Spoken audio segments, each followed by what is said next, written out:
All right, welcome everybody to another episode of Talking Buffalo, your weekday daily driver for Buffalo Sports Talk and more.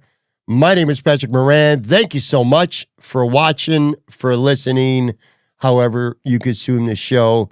Appreciate you guys so much. A big shout out to both our sponsors, Sunny Reds, 1841 Aber Road, and also Imperial Pizza, 1035 Aber Road, as well as a second location now, 1655 at Main Street. All right, this is our Wednesday midweek podcast, which means, as usual, I'm joined by my very good friend from over at SB Nation right now, Matt Warren. Man, what's up, buddy? How you doing?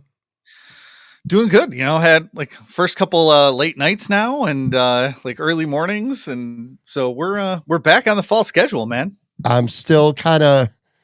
I'm kind of catching my bearings a little bit over the last couple of days. The combination of, so I do a live show after the game. Win, lose, or draw, right. I'm going to be live after a game. And it's been a while. It's been a hot minute since the Bills have played a primetime game. And so we didn't do the show till about 11:30. I was quite literally shell-shocked. We'll talk about that in a few minutes.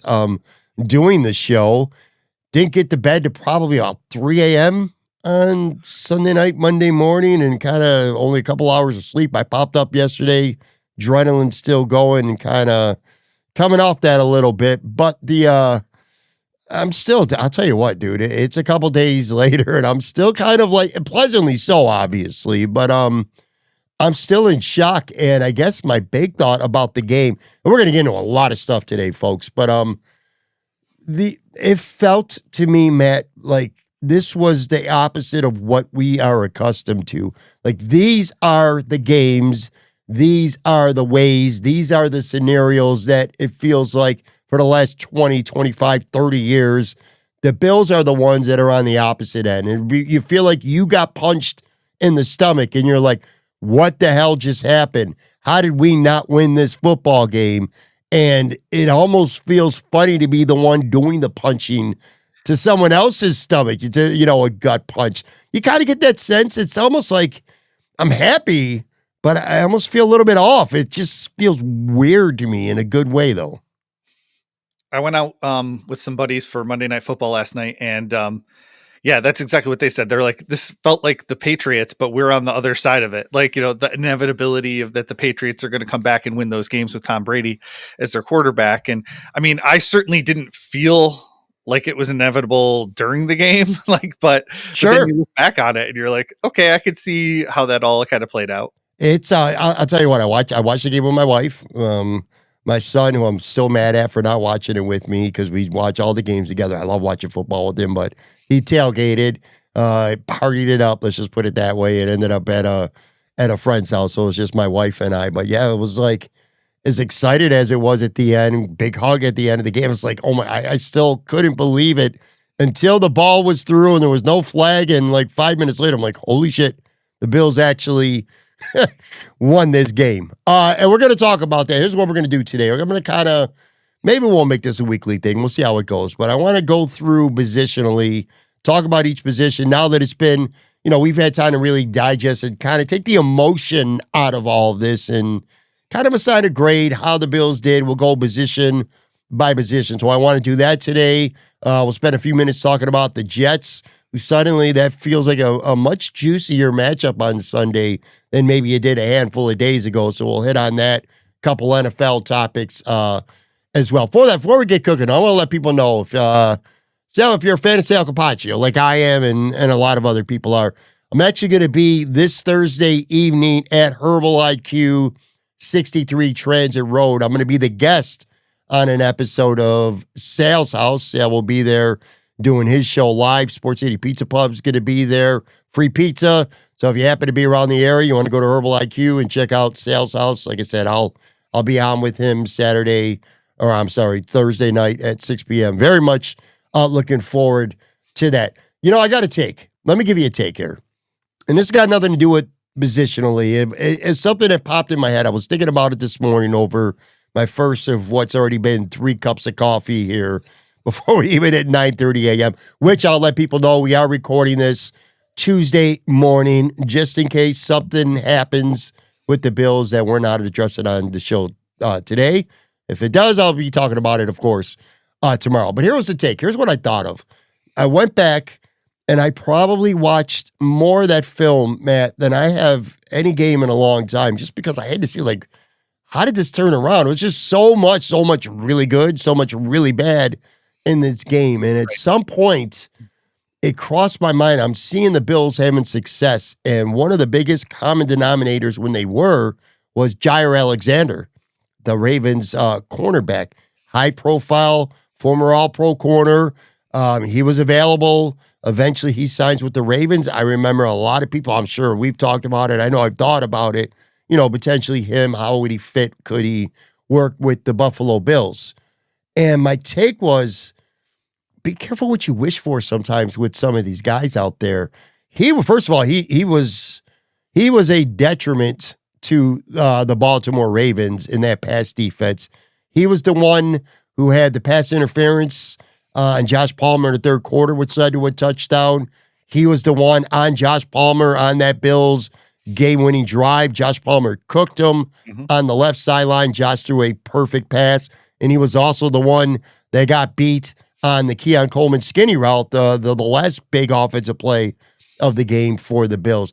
He was on the receiving end of a lot of bad plays if you're the Baltimore Ravens. And it just kind of got me thinking. Now, I know he also, his knee, there was a question if he was even going to play. Obviously, I'm sure Baltimore wishes that he didn't play now in hindsight, but he was terrible, and it just gets me thinking, these guys that we keep clamoring for, not necessarily you and I, but Bills fans, Simmons, we talk about him all the time. Jabril Peppers, there's not a day that goes by where I don't hear why the Bills haven't signed Jabril Peppers already. A lot of these names, Matt, there's a reason why they're available to begin with, and I feel like we saw that with Baltimore. That's one of my takes from watching that game.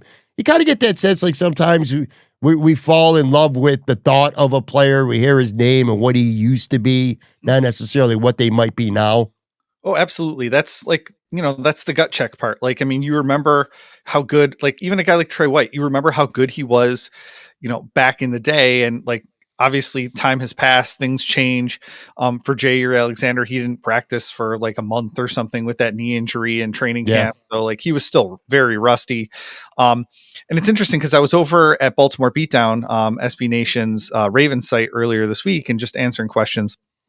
And, they were talking about like the Bills going into the season with the cornerback room that they had, like Trey White being their, cornerback 2 option. And I'm like, well, they, did this, and this, like they tried 3 different things. And this is just kind of how it all shook out. And then Dorian Strong comes in and like plays pretty well. Well, I know we'll talk about that in a second, but sometimes like that's why you see them doing 4 things instead of putting all their eggs into one basket so that they have, multiple options when that time comes. And if Jair Alexander's out there on the field and looking like trash, they can sub in, whoever, like on the Bills, it would have been like Jamarcus Ingram or Dorian Strong or whoever. But like, that's why you do multiple layers instead of, putting all your eggs into one free agent basket a lot of the time. You mentioned, see, the dog doesn't like it either. You mentioned the Baltimore Beatdown. That's the SB Nation blog. How are they handling this? Like, what is the vibe right now? What is the mood? I can't imagine it's very good with them. And from what you've gathered from like Ravens Flock, just the fan base in general, we've talked about this before. The Bills Mafia, the Ravens Flock, for whatever reason, it goes almost beyond rivalry and it goes into like hatred type of level, at least among fans. But like you said, you spent some time answering questions there. What's the level of disbelief from their perspective? Yeah, a lot of it was about John Harbaugh and how he kind of screwed up the end of the game situations, which I can't disagree with. But I mean, Bills fans sometimes can blame Sean McDermott, and I'm probably guilty of this sometimes too. They can blame Sean McDermott when the team doesn't do well because they have such great players on the field, like, Josh Allen, Lamar Alexander, Derrick Henry, like those guys, right? Like, and so in an effort to absolve Lamar Jackson and Derrick Henry of wrongdoing, they can just be like, oh, John Harbaugh screwed this up. And so I think that's been the main mood over there at Baltimore Beatdown, is just to like blame John Harbaugh for some of that stuff. I don't disagree. Obviously the Derrick Henry fumble was a huge, moment in the game, and he wants that back. But I don't think that like cost them the game like by itself. Like there was a lot Sure. of things that went into that. Oh, listen, when you lose a game like that, there is absolutely a collection of plays and a collection of decisions that you got to add them all up. And Yeah, that's and the what offensive amounts to the loss. Yeah, the Ravens offensive play calling on their last like full drive when they went 3 and out and punted it back to the Bills, like a lot of questions about like why you're handing it off to, Zay Flowers on the end around when you have Derek freaking Henry and Lamar Jackson and you can run read option and it's been crushing the Bills all game. Like just have Lamar like read it and figure out if he wants to hand it off to Derek, and like they were getting 6 yards a pop, 7 yards a pop on those plays. Like Yeah, you get too cute. Joe Brady, I feel like sometimes is a little bit of a victim of that as well. I will say one quick other thing too. My son pointed this out. So when Keon Coleman doesn't score, which again, this was a game of inches, literally. Oh, yeah. 'Cause we all know by now how close that kick was to being blocked at the end of the game, as well. So literally, this was a game of inches. Jair Alexander gets a fingertip basically on Keon Coleman to trip him up. My son was talking to me. So at that point anyway, Baltimore's got all their timeouts. They call the first timeout right away, and then they're going to use a timeout on first and second down. And Shane, my son says he was a little befuddled at why Harbaugh called timeout immediately after second and third. Now, it would have worked out that you couldn't prevent the Bills from getting a shot at the game-winning kick. But what his point was is that by calling timeout immediately after he took a knee on second or first down and second down, instead of spreading it out, he used that last time out when there was still, 30 seconds or whatever left. It gave the Bills all the time in the world. And his theory was Harbaugh should have waited 15, 20 seconds each time before calling timeout. So that on third down, like say after second down, instead of Harbaugh using that last time out right away, you don't use it till like there's about 13 seconds left.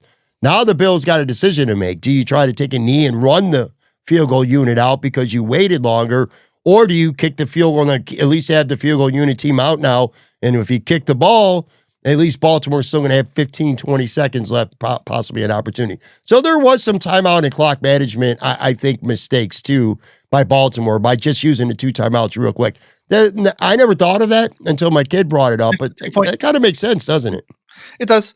And I mean, just even the decision to punt it on fourth down on their on what ended up being Baltimore's last drive. Like, I mean, you can't get 3 yards to salt away this game. Like, I mean, what are we even doing here? Like, you've got two of the best runners in the entire NFL. Like, it just seems like there was a lot of questions at the end of that game that you could really put back on John Harbaugh and his coaching staff by extension. Yeah, 100%. I just, like I said, and I'll tell you one thing, we'll never know for sure, but watching the All 22, when I put a clip up on this, Ed Oliver laid the lumber on Lamar Jackson on that third down pass where before it became 4th and 3.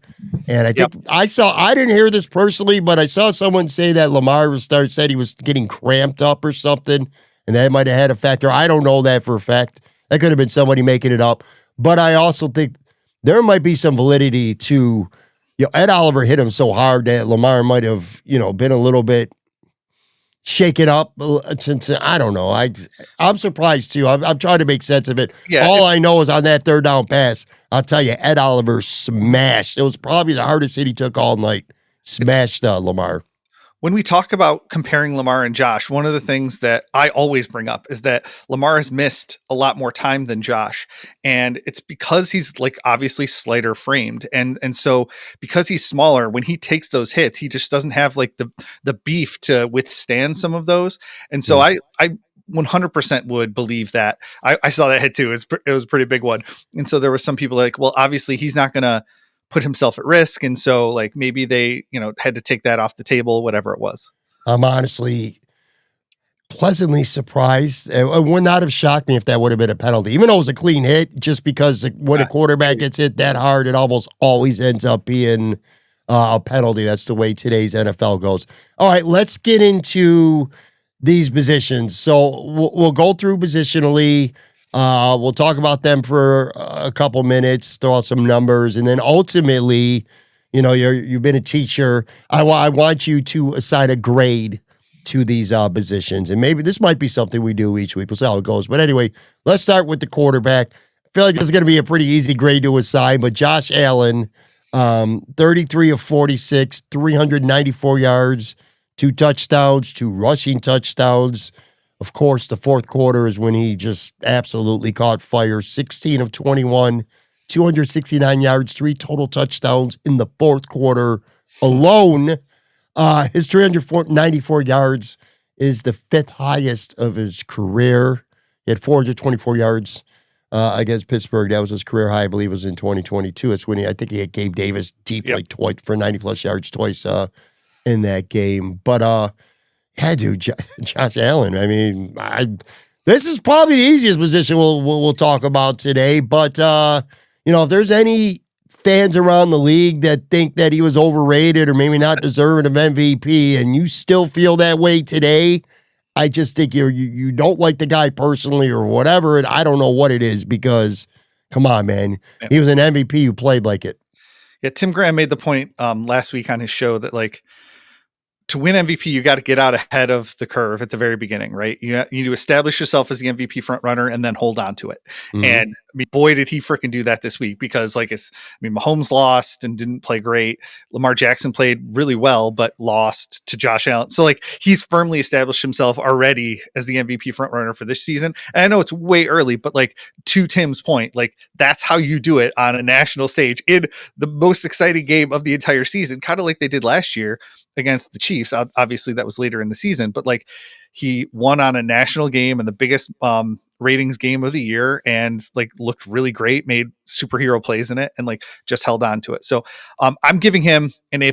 There's probably 1 or 2 throws he wants to have back that were almost picked off and stuff like that. But I mean, when he puts on the cape like that in the fourth quarter, it makes up for everything else that, every other mistake that he's had in that game, it makes up for it. So A+, go for it. Chris Collinsworth, who is universally hated, and for the most part, I understand why. But I'll tell you what, man, I thought he had a couple good takes that were accurate throughout this game. And one of them, which 100%, I think Josh was a little too jacked up. He was, early on. Man, that first throw to Shakir was not a good throw. Luckily, Shakir got a finger on it, or that could have been an interception. Baltimore almost had an interception that went to review. So, yeah, look, there's an element of luck involved when you don't turn the ball over.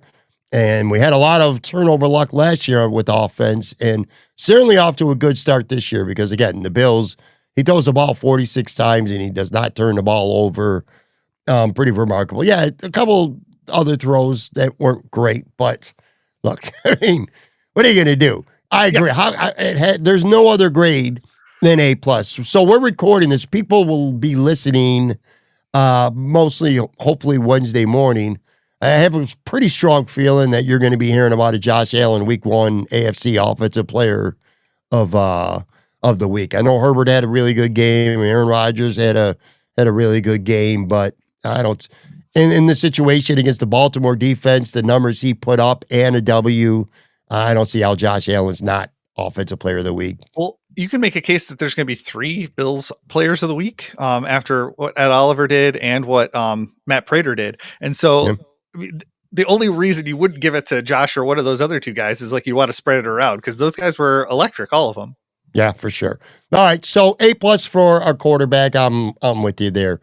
Running backs. All right, so James Cook, 13 carries, 44 yards and a touchdown, 5 catches for 58 yards. 51 of them was coming on an incredible catch and run. That was pretty much all James Cook there. Chris Collinsworth disagrees with you. He said it was all Josh Allen. I don't know if you saw that clip. No, I did not. That's what after the play, he's like, that's all Josh Allen avoiding the blitz and getting it to his running back. And I'm like, James Cook just ran 50 yards with the ball, man. Come on. Yeah. Well, we'll share credit. I think there's an element to that. Yeah. Josh Allen saw what was coming. I watched it on the All-22. In fact, I put a clip out and he moved him. He moved him from under center to the right and then ultimately to the left and snuck him out to the right and did see the blitz. Was almost like a no-look kind of dump off too. So he did catch them, but I'll tell you what, man, James Cook, it could have been a 7-yard gain. All right. He made Marlon Humphrey and Patrick Queen both miss and then started rumbling down the field for 51 yards. If Keon makes the other block, if he blocks ahead instead of blocking back, I think Cook actually makes it in, which I was so sad that he didn't get all the way. It's two things, actually. Number one, like you said, Keon. And again, bro, I was locked into the film this week. I'm telling you, I see all the other little details. The other guy who, if it was Josh Palmer, if Josh Palmer early in the sequence, if he would have blocked Nate Wiggins, who hustled his ass off, give credit to him, just a little bit, Wiggins is not in that play. And then it's 100% a Bills touchdown. So we'll ding ever so slightly Josh Palmer on that play. But anyway, that was a great play. Besides that, like I said, it was a relatively kind of sort of quiet night for James Cook. He did score a touchdown. Ty Johnson had a nice 17-yard run. That's the good. The bad is he uncharacteristically, not an easy catch, but a catch he should have made. I believe it was a wheel route that could have been a score. So kind of a mixed bag for Ty Johnson. Ray Davis was honest. I got to be honest with you. I thought he was a disaster. He had 3 touches. None of them were good at all.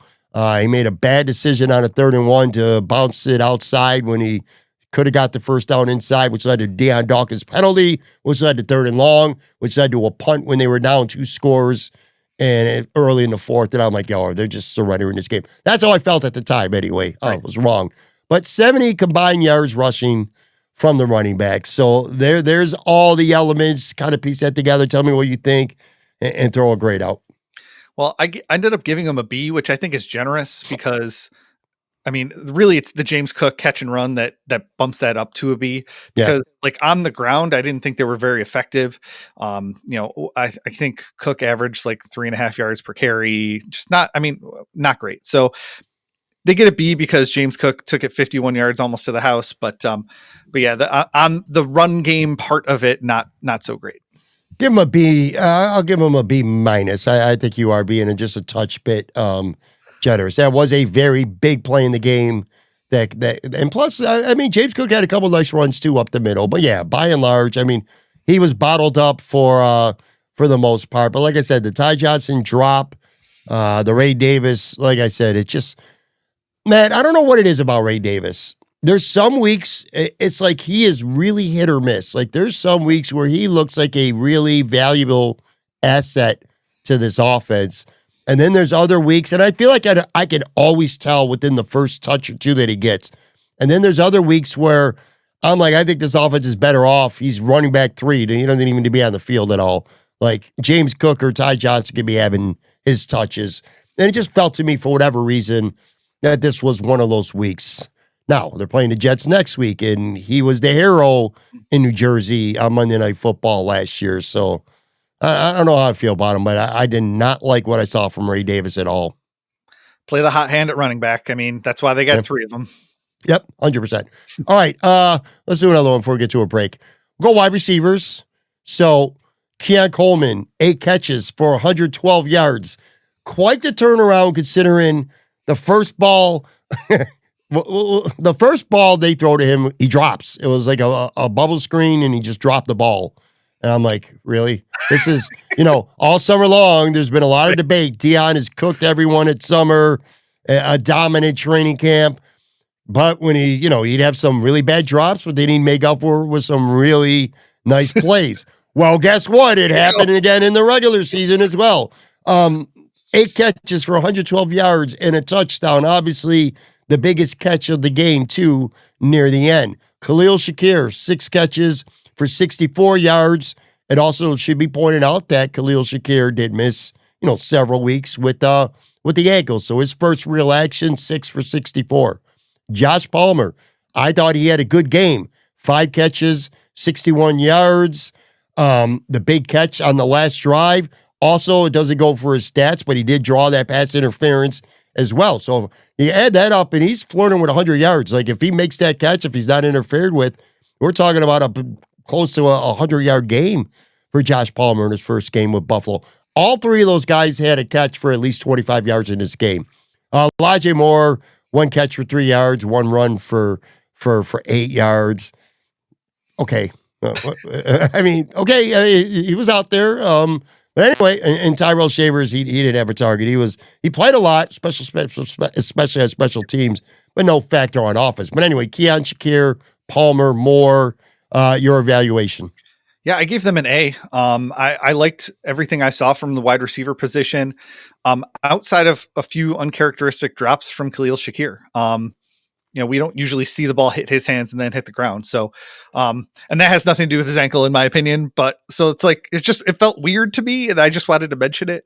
But everything else, Coleman being able to catch that touchdown, the only thing against him, like the 2-point conversion kind of fade thing where it like went off his hands and bounced off his head, kind of looked funny. But I really wish. I still am surprised they didn't convert any of those 2-point opportunities. Oh, we're going to talk about that in a minute. That was really wonky, but they get an A from me, especially because everyone knew that they were passing, in that fourth quarter, and they were still able to get separation. They were still able to come down with catches and get out of bounds when they needed to. I do want to say one thing too, before I cede the floor back to you, is I'm giving Curtis Samuel an F, because he couldn't even get onto the field at his $9-10 million salary. So Curtis Samuel gets an F. Everybody else that played gets an A. I think that was a factor of him simply just not having enough reps, not having enough time. He missed too much with the injury, and then he has a personal issue. I did call that too, by the way, and I noticed most people didn't, but I started just thinking, I didn't have any inside information. I was just taking an educated guess at it, but he hasn't played enough. He hasn't been out there enough. So that didn't surprise me. Now, what I am looking forward to seeing going forward is, assuming he has a full week of practice and he's healthy, I don't think they're dressing more receivers. So if Samuel's in, I think Moore goes out. Probably. I know a lot of people might say Shavers, but Joe Biscaglia pointed it out, there were 6 Bills who played every special team snap, and Tyrell Shavers was one of them. Yep. So I think Tyrell Shavers is getting a jersey on game day. So I think it's going to be, as long as everyone stays healthy, which obviously we hope they do, I think it's Samuel or it's Moore. So I could see potentially Elijah Moore being a healthy and active this coming week. We'll see how that plays out. Has your confidence grown? Do you have more confidence now in Keon Coleman, now that you saw in the regular season him have a big game against a good team in prime time when they needed it? After a lot of summer speculation because he looked good, he goes out, he does it against, like I said, one of the best teams in the NFL. Has your confidence level in him, trended up a little bit at least? I think it has to. I mean, he answered every single question we could have had after that first drop. And sure, being able to get that tipped pass, like I said, the one blemish was the 2-point conversion that he didn't convert. And that's supposed to be the play that he does. It's supposed to be the go up and get it, the fight through traffic to be able to come down with the ball. But my confidence level with him is, I still don't necessarily think he's going to be like some, 1,400-yard receiver with 12 touchdowns in an NFL season, but he's always had a good floor, but this might actually raise his ceiling to me. Yeah. I think what we saw from Shakir and Palmer, I think is a week-to-week, very sustainable model. I think Keon Coleman's going to have some games like this. I also think Keon Coleman's going to have some games where he has 2 catches for 19 yards, but when you need him to make a play, especially against the good teams, it felt good to see him deliver. We'll just leave it at that. But anyways, take a quick break, come back, and we'll get through these positions, talk about the Jets, a little bit of NFL talk too, right after this quick break.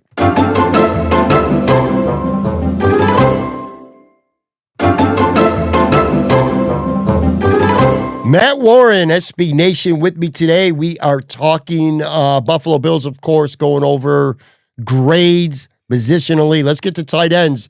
I'll tell you what, dude, if you add them up, 7 catches, 7 catches on 7 targets, Yep. 97 yards, and a touchdown. Dalton Kincaid, 4 catches for 48 yards. He scored the first touchdown of the season for the Bills. He had a very impressive 22-yard catch, literally on the last play of the first half to set up what obviously mattered, a big field goal. And I'll tell you what, it was one-on-one with Marlon Humphrey on that play. You go back, you watch the film, he ran across the field, and Humphrey was on him one-on-one. Josh threw a perfect pass, but, good on Kincaid. It was a good route and a good catch, and he got out of bounds in time, and that was all luck. But whatever. It was a good game for Kincaid, I thought. Jackson Hawes played, I think, 16 snaps. He had that one big catch down the seam. It felt like he wanted to drop it 3 different times, but he caught, he held on to it anyway. 29-yard play there. Dawson Knox, 2 catches for 20 yards.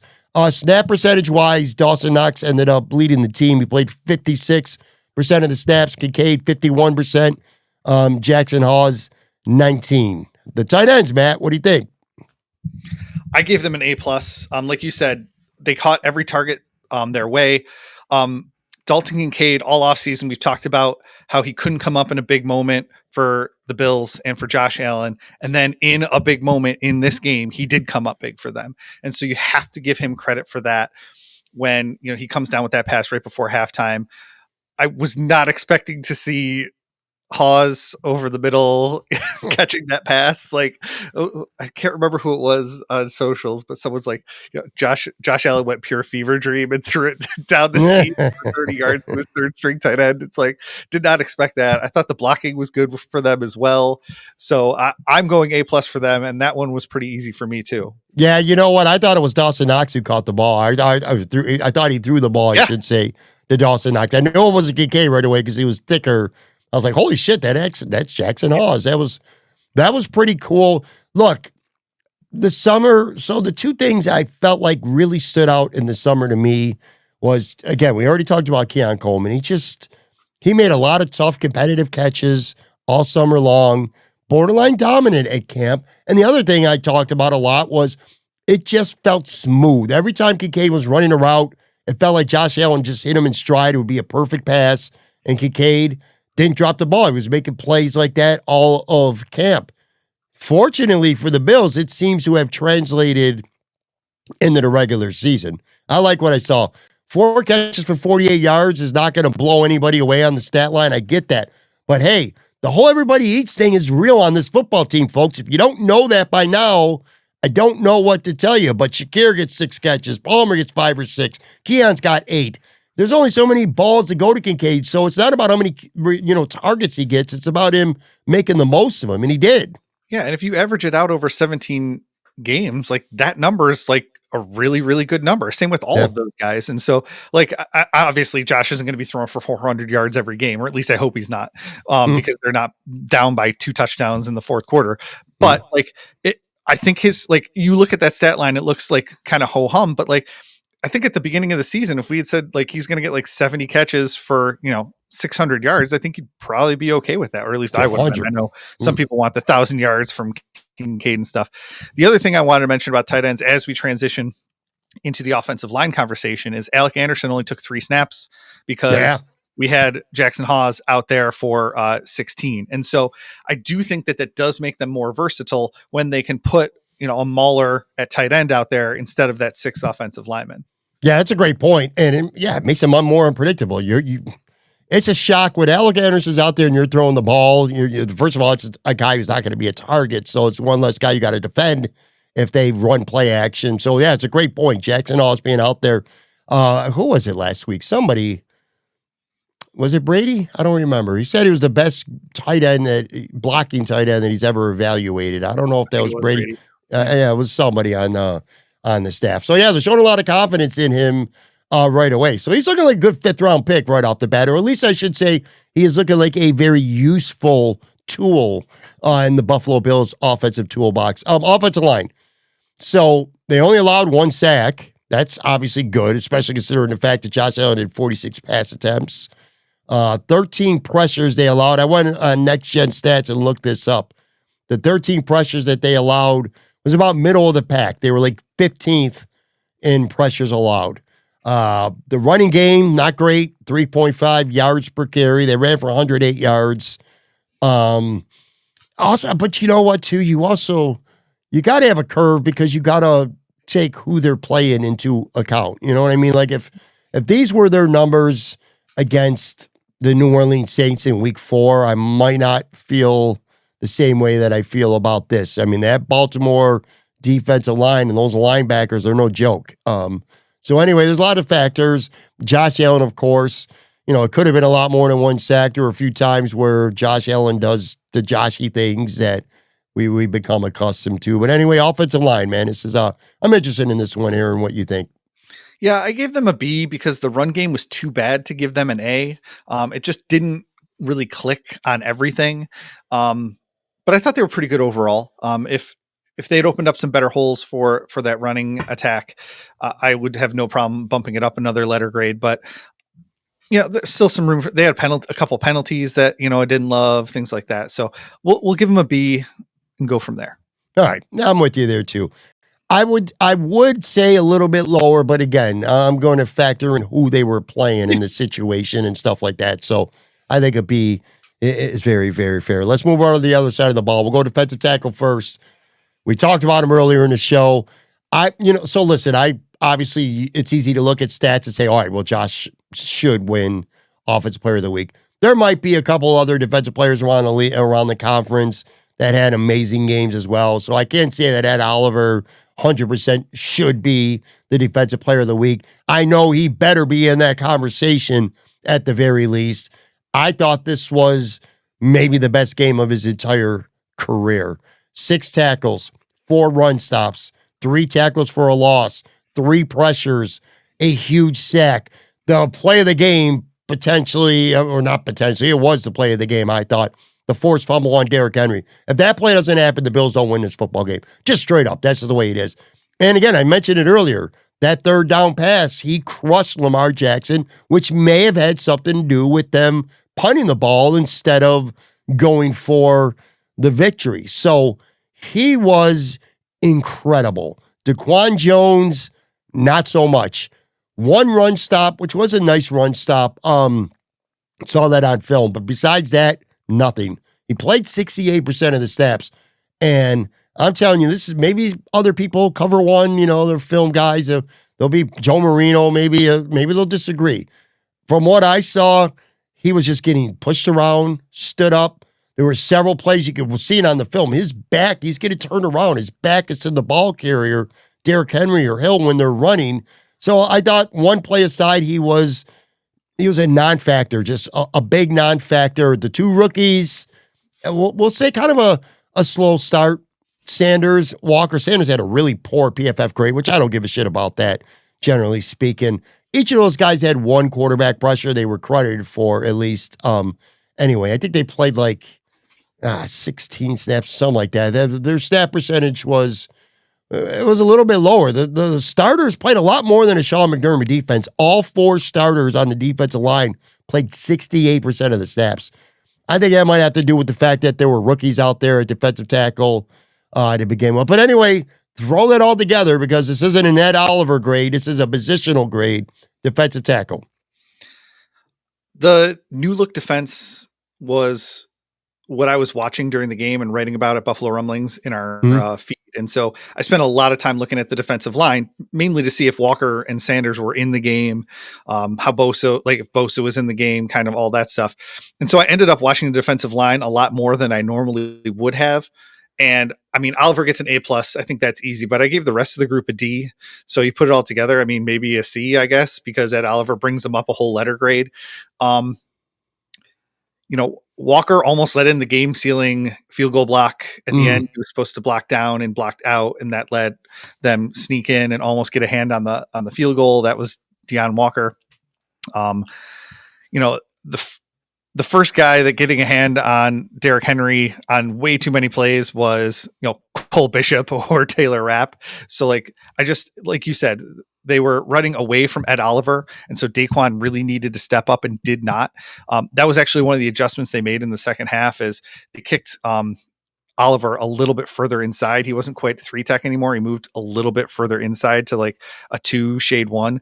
And so he was able to knife in and do a little bit more to help out Daquan Jones on that running attack. But and when you saw Sanders and Walker next to each other, I mean, I could run through some of those holes just because they got the line moving, and those guys, they were able to split them apart and really do whatever they wanted with them. So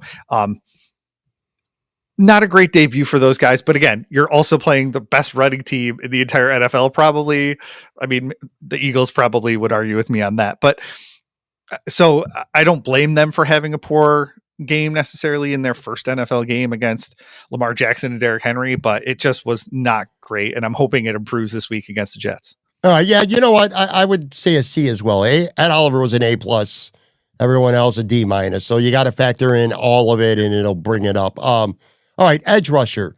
I thought it was an up and down game for Joey Bosa. A couple good plays, couple glaring mistakes.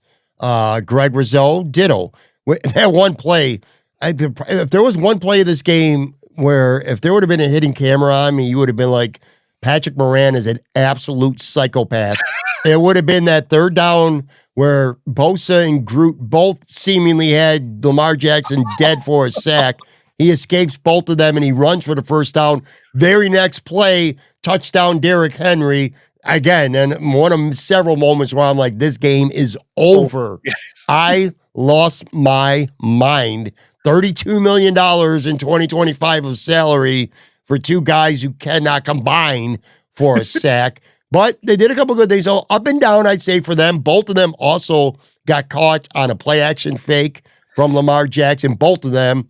As did AJ Epinesa, who that was in the first quarter. That was another tirade I started screaming at. Like, these guys, how do you not know this by now? Have you not played this team enough to know what's coming? Anyway, stay at home. 3 words.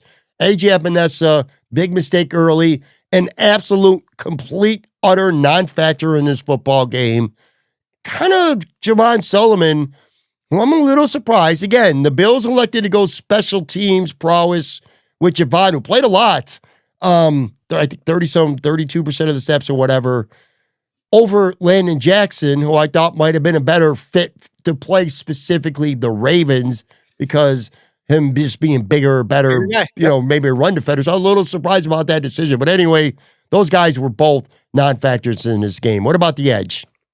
Here, let's give like the rosiest possible way we can explain this. They were playing possum and showing the Ravens that they crash on the running back on every play so that when they play him in the postseason and they actually do the contain, that the Ravens won't know what to do. Like, let's just say that. Okay. I highly doubt that that's what was happening. But anyway, I gave them a D plus. Bosa forced the fumble, but that sack that he missed was infuriating, absolutely infuriating. Like you said, all of them got lost contain at one point, allowing those big Lamar Jackson runs. Groot did knock down a pass, but didn't really see a whole lot of pressure from him. Yeah. I wrote down, did anyone else even play defensive end except for Bosa and Groot? Because it felt like we only saw Epinesa out there for one play where he screwed up. And then I think there was one Solomon play where he was like out and like went to bat down the ball and it went like right through his hands or something. And that was it. Like, it didn't feel like you said, they played a lot of snaps and didn't get, a whole lot out of it. So I gave them a D plus. Okay. D plus sounds right to me. I'm not going to push back on you. We're going to talk actually special teams in a minute here, but one thing we saw with not just this game, but around the league, if you watched, kickoff returns, there's a lot more of them. So special teams does matter. So I'm like, well, who gives a shit about special teams? Well, Solomon's one of their core special teams guys, and Landon Jackson's not. So I get it. But it's got to be at some point, man. Are they going to redshirt Landon Jackson until someone gets hurt? What happens when Michael Hoyt comes back? You know what I mean? Is Landon Jackson going to see the field this year? Don't get me started because I wanted Xavier Watson. I'm going to go on a whole separate rant about that if I don't move on. We saw what they did with Dorian Williams in his rookie season. We saw what they did with Terrell Bernard in his rookie season. Like, I think their roster depth is to the point where like a third round pick not playing a whole lot is probably okay with them. Yeah. Oh, I agree with you 100%. I don't love it, but I get it. I understand. And like I said, Michael Hoyt is going to change. That'll be Javon Sullivan, who's going to be, chilling on the sidelines at some point. All right, linebacker. Look, I think, Matt Milano hit a really shitty PFF grade. I didn't completely agree with that. 29.7 was his PFF grade. I thought he came on, did a couple things near the end, but he wasn't the guy that we saw this summer. Then again, there wasn't Shane Buechele and Ray Davis and with Ryan Vandermark blocking out there either when Matt Milano's on the field either. So I get it. Again, you're playing the Ravens, but it was for Milano. And I thought Terrell Bernard just straight up struggled. I thought he was not good in this football game. Now, look, you may completely disagree, but I understand why if you did. 29.7 PFF grade. And again, I need to emphasize this. I generally speaking don't care about PFF grades, but I feel like in this case, that kind of feels accurate to me. So he changes his number from 43 to 8, Matt. And I said it's during the game. I'm like, is it Taylor Rapp out there? I couldn't tell the difference sometimes between Bernard and Rapp because Bernard is a very undersized linebacker. And because of that, he relies on his speed, instinctiveness, the ability to beat a blocker to a spot. And plus, he's been, just a guy who finds his way around the football. Big plays, sacks, interceptions. That's what he's done. 2 years ago. 2 years ago. That's what he made his living on. Last year, I thought he was pretty good. He's a captain. The Bills think very highly of him. I don't hate him. I don't think he stinks, but I don't know. I'm not completely sold on him. Now, he did have a fumble recovery in this game, but you could also say Joey Bosa and I think it was Dorian Williams were right there as well. Either of those guys could have just as easily fallen on the ball. Christian Benford tried to scoop it. He probably scores, and I'm glad he didn't now. But anyway, I did not think it was a good game at all for Terrell Bernard. I think it looked really bad, actually, to be honest with you, on the film. Maybe you disagree, though. What do you think? Bills and Dorian Williams, by the way, played a lot. He played a pretty good chunk of this game as well. They played a good amount of 4-3, like almost a third of the game. What do you think? It was a third of the game. It was 33%. Yeah. And so when you factor that in, like, I do think that they didn't get a great bang for their buck at linebacker. I gave them a C because they did get a sack and the fumble recovery, but they got lost in the wash a lot too. And just had, like I said, when we were talking about defensive tackles, like if the first person that gets a hand on Derrick Henry is a safety, that's a major problem. And so defensive tackle, linebacker, that comes back to you. So I gave him a C because of the big plays, but I think you could argue that they deserve something worse than that, probably. I'm going to give them some worse than that. To me, it's a C minus, possibly even a D plus, considering that I consider this is a position that should be a position of strength for this football team, and it doesn't matter who they're out there against. Now, I will say I did forget Matt Milano actually did have a sack too, so I need to at least mention that. All right, cornerback. All right, so Christian Benford. Statistically, it wasn't, he usually doesn't even get thrown at. So it was a little bit surprising to see him getting thrown at. 5 catches he gave up. He was charged with for 83 yards. But touchdown, right? Yeah, but I mean, oh my God, what are you going to do about that touchdown? It's just DeAndre Hopkins just making an unbelievable catch. What a great play. You got to just take your hat off to him for that. So again, a little bit, and he missed some time of practice with the groin too, leading up to this game. Not to me, I'm not a Christian Benford apologist, but I need to point that out. That said, too, I thought he also played well. Almost got hurt in the first quarter on a pretty stiff tackle. I'm like, come on, dude, don't be doing that shit. And he also had a huge, one of the most underrated plays in the game was him tackling Hopkins on that 3rd and 7 on Baltimore's last drive. Yeah. 3 yards short. If he's not right there, if he's not sticking with him in coverage, he gets him down right away. They get a first down, and that's the ball game. Or maybe even if Hopkins gets another 1.5 yards, they're saying, we're not going to punt on 4th and 1 or 4th and 1.5. So I thought that was a really low-key play. As for Dorian Strong, what are your expectations for him going in? He's a 6th-round rookie who was supposed to be the 4th and 5th quarter on this team, and now he's starting. He did get smoked on one play. There was one play in the game. Zay Flowers goes in motion to the left. Strong follows him. He's in man-to-man, and he bit like half this team always seems to do on play action. Flowers across the middle of the field. Strong's way behind. Flowers catches the ball head upfield, big 36-yard gain. But that aside, it was a quiet game and for him. And he also, Sean McDermott credited him with having a touchdown saving tackle against Derrick Henry during the game. He did. All things considered, I thought it was a pretty damn good. I thought there was a good chance that you and I would be talking about, well, the Bills lost because CB2 is going to be a big, big problem this year. Well, it wasn't. So anyway, I'll turn it to you. What do you think?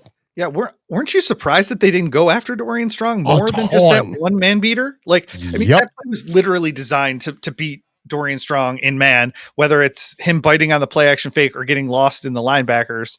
Like, that's what it was for. It's a pick play with you're running on the defense, but like, it's not an offensive pick play. It's a defensive pick play with the linebackers getting in the way. And so I at least forgave him for that. I ended up giving them a C overall because, like you said, they had some really key stops towards the end of that game. And I think Dorian Strong played nicely, but like, aren't you just shocked that they didn't go after him more? I am shocked, but I will say this too. They only ran 50 plays because they didn't have to run. They didn't have to, they kept scoring. They couldn't stop Derrick Henry. They couldn't stop Lamar Jackson, and they couldn't stop Zay Flowers. So, I mean, I saw Baltimore had like 5 touchdown drives of at least 65 yards, and 4 of those 5 were 4 plays or less. Like, they didn't have any 12-play drives, did they? Like, right. That's what I'm saying. So, yes, it wasn't nickel and dime. If it would have been like, I don't know, if they're playing the Colts or the Giants or something, and you're just going to chuck, dink and dunk down the field, I'd be like, yeah, you're going to go after Dorian Strong all day, but they didn't need to. I guess Cam Lewis played 9 snaps, but I don't remember him at all. He was in their dime. I think he played. They ran some dime, and when they would run some dime, he got out there. Yeah. What did you give their grade? A C? C. Yeah. I'll go a little bit higher. I'll go a C plus. Again, to your point though, it could have been if they go after Dorian Strong, maybe it's a different story. All right, we're at safety. Let me say this too. This is running longer than I thought, but I don't give a shit. We're having fun. Typically, to give people a little sneak peek here in my studio, when I talk to Matt or any guest for that matter, or if I do a solo show, I have bullet points and then I have sub bullet points, notes. Like some numbers. Like when I'm running these off, I'm looking at a monitor that I have with numbers. When it comes to safety, my notes have one word, and it says "oof." That's my notes. My safety notes are "oof." So I'll turn it over to you. Safety. Yeah, it's really hard to tell. Cole Bishop and Taylor Rapp shouldn't be tackling Derrick Henry in the open field by themselves. I wouldn't wish that on any human personally. But so like that's I think part of the defense. That really long ass blitz by Cole Bishop with some really bad mistiming or a quick snap from Baltimore, where he's blitzing from freaking 20 yards in the defensive backfield. I give them like a C, but I can understand why people are, really crapping on him. I know in the Buffalo Rumblings chat, like the safety position was like, we need to go outside, like whatever safety we can get, Jordan Poyer, get ready, like all this other stuff. And I'm like, I don't know if that's going to be better. Like, I mean, they had Damar Hamlin sitting there, the guy that started 15 games for them last year, and they didn't play him for a single snap. So I don't think they were necessarily worried about Cole Bishop and Taylor Rapp as much as fans are. Well, it sounds like I should have been hanging out in the Buffalo Rumblings chat then, because I'd give them a D or D minus. Name me a play they made, either of them, the whole game.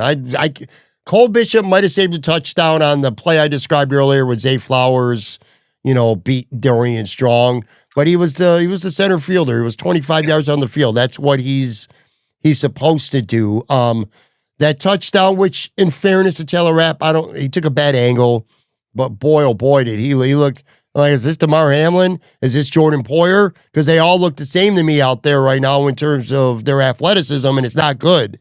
I thought they were terrible. I really do. I thought they were really, really bad. And a separate conversation maybe for another time. I know a lot of people have been, and now they really are clamoring for change. It's not coming. It's not coming. Sean McDermott is not coming. Taylor Rapp, if he's healthy, he's playing. If you want to be sadistic and you want to see what else, you want to see Jordan Hancock out there potentially, well, you better hope for some injuries, because that's the only way it's happening. Taylor Rapp is starting. Cole Bishop, Maybe I could see him getting benched if he looks really, really bad. I don't think he was benchable bad, or maybe he even was. But what are you going to get from Damar Hamlin? It was pretty funny on the broadcast. They were talking about Damar Hamlin being a good tackler, and that he was kind of saying more or less Damar Hamlin probably should be in this football game. But yeah, look, Jordan Hancock is the one X factor that we don't know about. If you're worried about athleticism with these safeties, if nothing else, Jordan Hancock is a good athlete. But anyway, my whole point is, dude, they're not going to give up on Cole Bishop. Brandon Beane is not going to. He does not want the look of using a second round pick on a guy that they're done with 3 games into his second year. The other thing that like we didn't talk about is like how much of the safety play was designed to help out that cornerback 2 position, and they stayed back to prevent those home run runs from the middle of the line, but also like to give a little bit of extra cushion for Dorian Strong. Again, it's hard to tell with the safety stuff because we don't see them on the game broadcast. You've seen more of the all 22 than I have.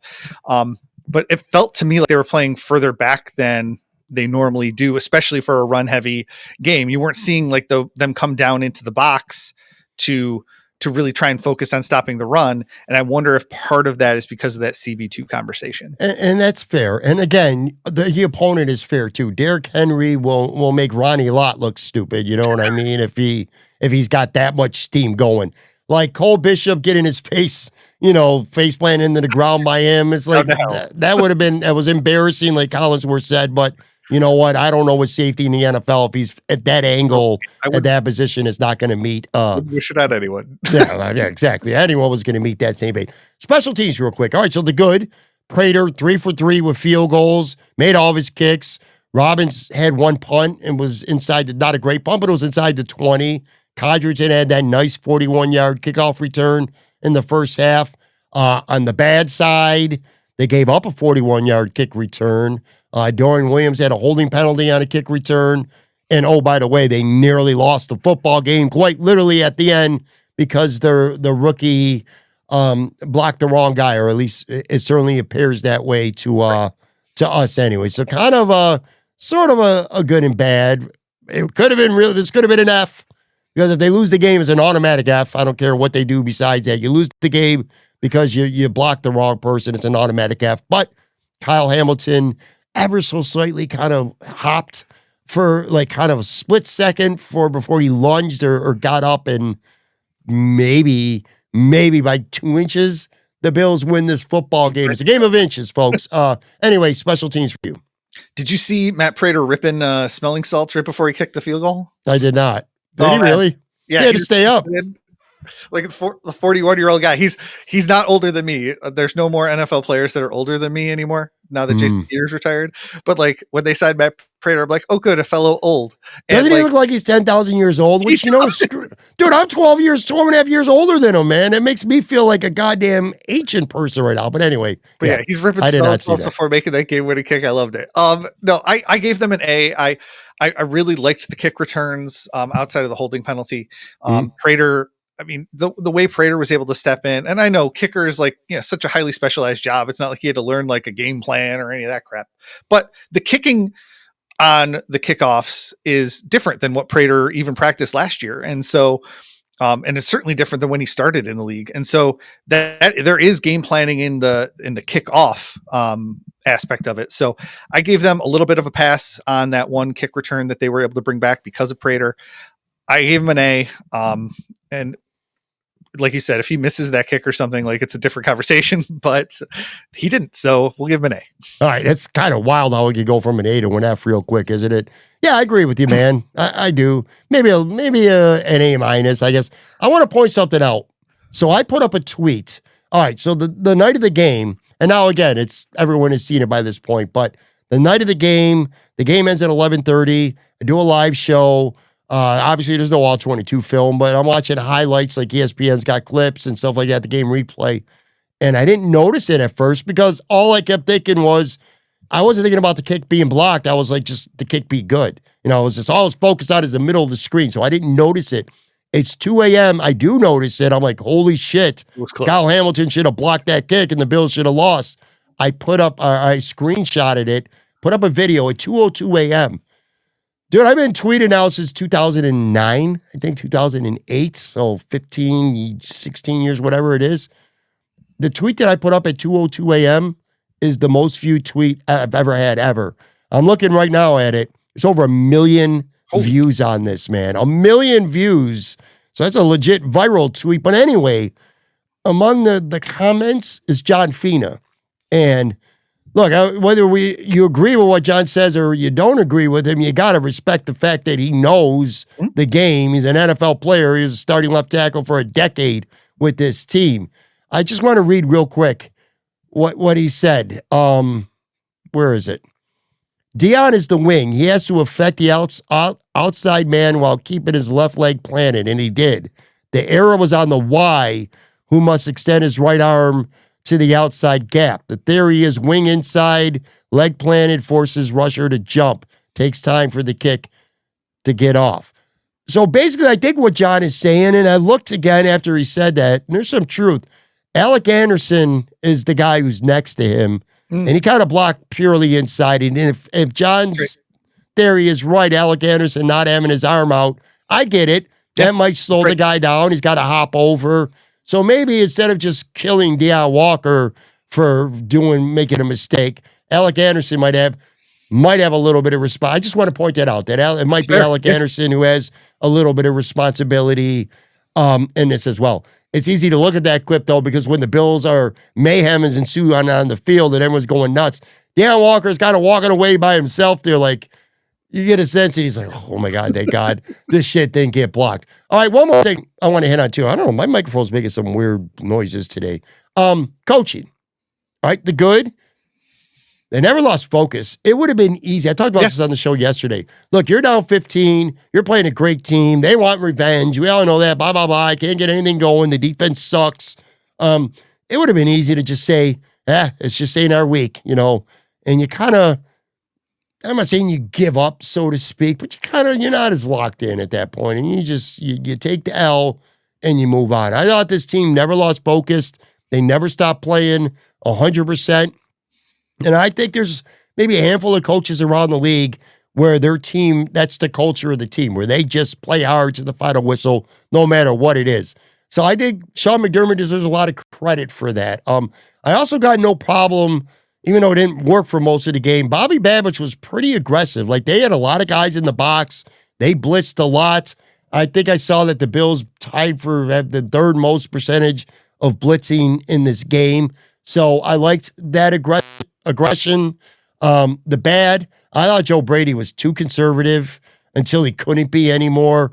There was one point near the end of the first half, Josh Allen had 10 completions for like 65 yards. Yeah. I'm like, yo, I said this. I tweeted, is Russ Wilson the quarterback for the Buffalo Bills right now? Because this is like a Russ Wilson little pop kind of offense. I hated it. And then also that 2-point, they were chasing the 2-point conversion all night long. You can make an argument that once the ball went to the 1 on the penalty, you should go for 2.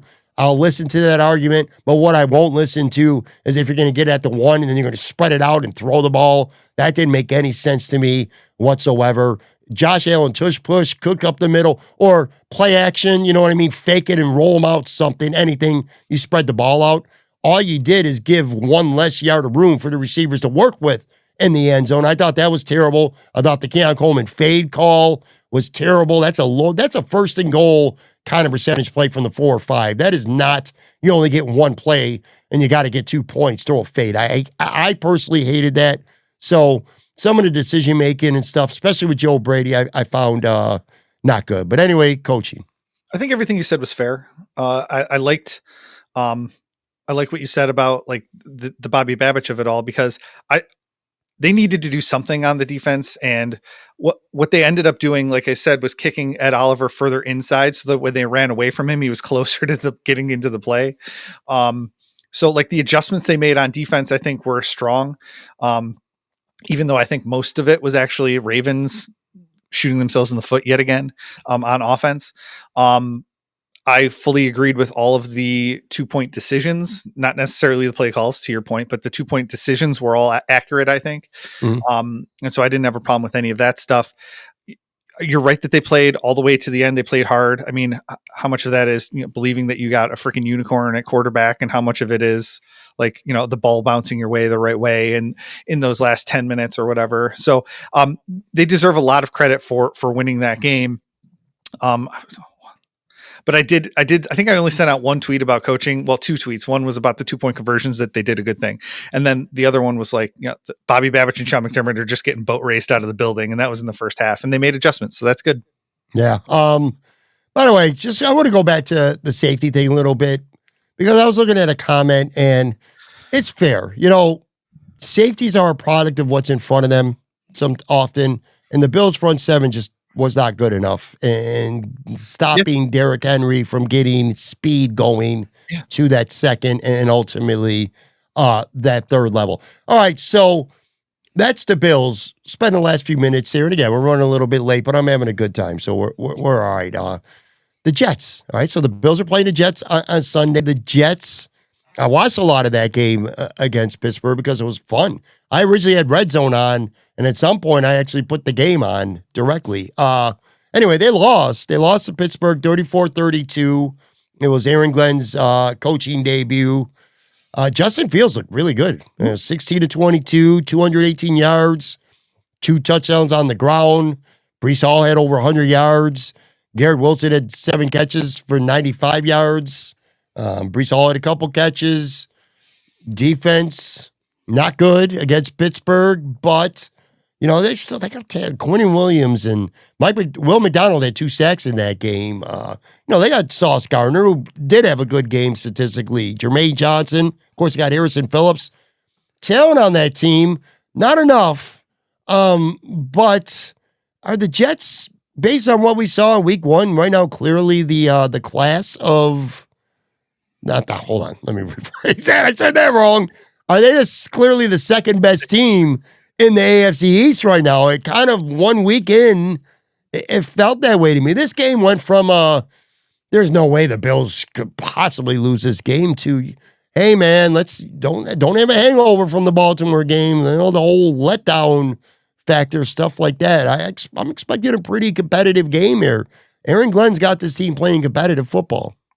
Justin Fields, I thought, looked really good. Like you said, they've got a lot of talent in a lot of places because they've been drafting high for a lot of years now. And so whether you're talking about Hall, Wilson, they had a lot of really good plays. We'll see if they can sustain it over the course of a season, game to game. We'll see if they can gel. That was the other thing Harrison Phillips was talking after the game. He's like, I had 2 padded practices with this team before I went out there, and I didn't play to the level I wanted to. So, if they're going to be relying on Harrison Phillips to play meaningful snaps again this week, they're going to need to help adjust him to their scheme. And so, what you said before about the defense, I think, is obviously heartening. You're giving up 4 touchdowns to 41-year-old Aaron Rodgers. What's Josh Allen going to do to them? But Rodgers did take 4 sacks. The Steelers only had 53 yards rushing when they want to build their, whole identity off of that in a lot of ways. And so the Jets defense was able to dictate a little bit to the Steelers. Obviously Aaron Rodgers made him pay for that, but I think that's what they wanted to do. They wanted to take away the rushing attack and make Rodgers beat him, and he did. So, it is a harder game than I thought it was going to be based on Justin Fields playing well, especially they're going to look at that Lamar tape and they're going to be like, okay, how can we use Justin Fields in those read option plays the way that the Ravens did against the Bills and really punish them? So it's going to be hard. Yeah. I do think they're the second best team at least in week 1. I'll add one thing to this. Against the Ravens, we've talked today about the Bills front seven, and it just wasn't that good.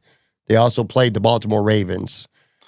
I will not give them the same leeway this week. The New York Jets do have talent. Their offensive line is not a good offensive line. So kind of grading a little bit on the curve with Bernard and Duquan Jones and Matt Milano and Joey Bosa and Greg Rizzo and, the rookies getting very slow starts, just getting their feet wet a little bit. I will not have the same approach if they don't improve against the New York Jets. I expect the Bills front seven to be significantly better in New Jersey this Sunday, maybe than I did against the Baltimore Ravens. So that's the big difference for me. And the Miami Dolphins, are they toast already?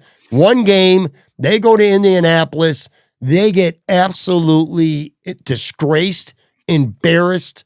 They were beat in every facet of the football game. Three turnovers and ugly turnovers. Tyreek's pouting. They're getting killed in the national media. I saw Rex Ryan call him a nerd or something like that.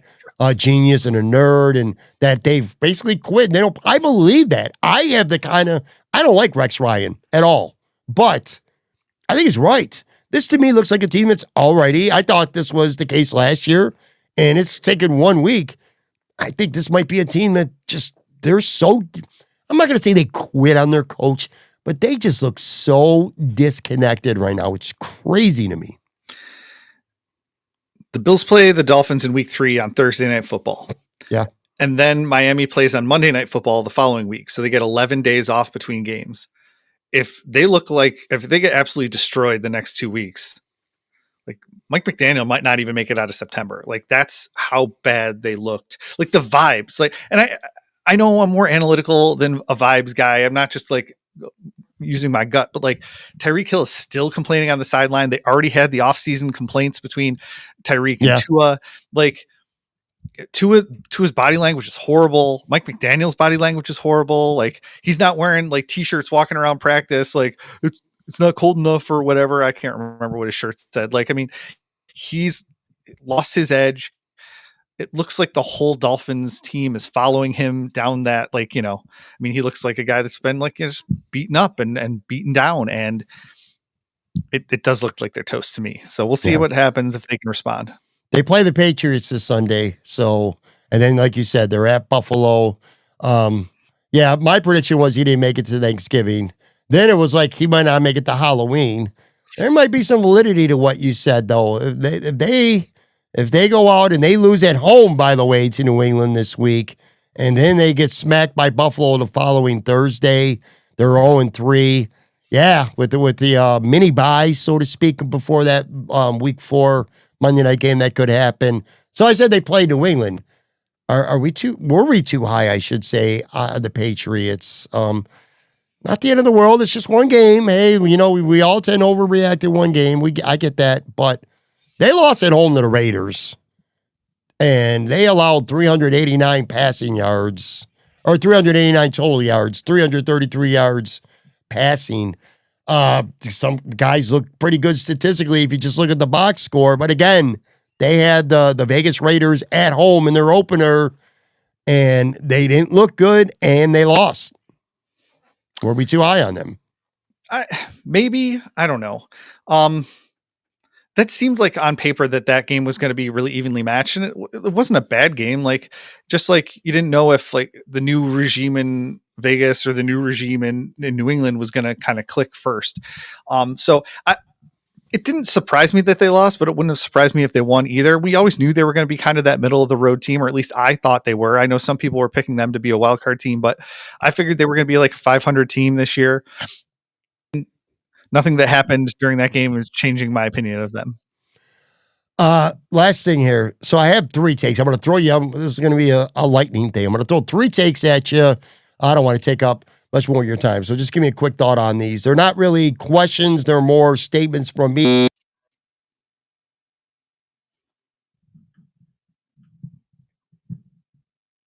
I can't hear you. No, you buzzed and then left. I have no idea. Can you hear me? I can now. All right. I don't know what the hell is going on here at the end. Let me say this. I'm going to throw 3 quick takes at you. Give you like 30 seconds on each, and then we're going to be a wrap here. I don't know what the hell went on. My thing just restarted on its own. All right. Kansas City is going to be a dogfight in the AFC West this year. That's my first take. The Steelers with Aaron Rodgers are going to be AFC contenders. It's my second take. And my last take was the Packers are the biggest threat to Philly right now in the NFC. I agree with all three of those, except for I don't necessarily think the Steelers are going to be AFC contenders. I think they're going to make the playoffs, but their defense needs to play a lot better than they did in week one.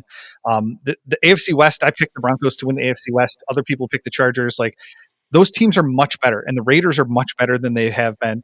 Kansas City won a crap ton of one-score games last year. They can't keep getting away with this. I know we say it over and over, but really there is a regression to the mean on stuff like this. And the Packers looked really good against the Lions, and I think that's probably right. Like a lot of people picked them to make the Super Bowl too. They're a team that can beat the Eagles, and that's like kind of all you can hope for at this point in time if you're the rest of the NFC. All right, we're gonna put a wrap on this because I don't know if my mixer's getting ready to do something stupid on me, or this platform, this EV Mux platform that we're using, or anything else. Plus, like I said, I've already taken up a good chunk of your time. This was a good conversation, a lot of fun. I think we might do this. I like going positionally like this. It's not, I mean, we do grades and that's, whatever it is, but I like kind of having because you're like midweek, usually got a day or two after the game, and we've really had time to process things and kind of evaluate how they're doing and going by positionally. I really like that. I like this direction. Everyone, let me know what you think as well.